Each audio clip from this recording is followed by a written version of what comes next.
मसाजोगच्या गावकऱ्यांनी सरकारवर विश्वास ठेवावा। बीड हत्या प्रकरणातला एकही आरोपी सुटणार नाही, मंत्री चंद्रशेखर बावनकुळेंची ग्वाही।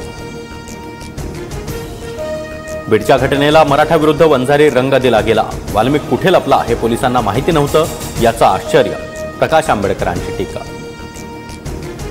एखाद्या कार्यकर्त्यानं किंवा मित्रानं गुन्हा केला तर त्याचा थेट संबंध नेत्याशी नसतो। कुणी काही म्हणो, धनंजय मुंडेंचा बीड हत्याकांडाशी संबंध नसावा। दत्तात्रय भरणे यांच्याकडून भूमिका स्पष्ट। गडचिरोलीमधील 11 नक्षलवाद्यांचं मुख्यमंत्र्यांसमोर आत्मसमर्पण। 8 महिला आणि 3 पुरुषांचा समावेश। आत्मसमर्पण करणाऱ्यांना पुनर्वसनासाठी लाखोंची रक्कम। 38 वर्ष नक्षली कारवायांमध्ये सहभाग। गडचिरोली दौऱ्यामध्ये मुख्यमंत्री देवेंद्र फडणवीस यांच्या हस्ते विकास कामांचं लोकार्पण।